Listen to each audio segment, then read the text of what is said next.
போக்குவரத்து அமைச்சர் அந்தோனி லோக் நாடாளுமன்றத்தில் கேள்வி நேரத்தின் போது மூச்சு திணறல்.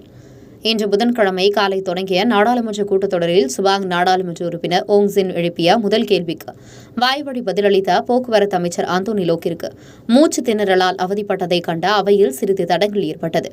போக்குவரத்து அமைச்சர் பேச ஆரம்பித்ததும் மூச்சுரைக்கும் போதும் அசௌகரியமாக இருந்ததைக் கண்டு பின்னர் அமைதியாக இருக்க சிறிது அவகாசம் தரும்படி கேட்டுள்ளார். தம்பியின் நாடாளுமன்ற உறுப்பினர் டத்து முகமது இசாம் குறுக்கிட்டு அந்தோனி லோக்கை ஓய்வெடுக்குமாறு கேட்டுக் கொண்டார். சிரம்பான் நாடாளுமன்ற உறுப்பினராக அந்தோனி லோக் ஆபத்து, நீங்கள் மருத்துவமனையில் பரிசோதிக்கப்பட வேண்டும் என்று அவர் மேலும் பதட்டத்துடன் கேட்டுக்கொண்டார். அதற்குள் சிரம்பான் நாடாளுமன்ற தொகுதியில் அடுத்த இடைத்தேர்தல் வருமா என சமூக வலைதளங்களில் தகவல் வைரலானது.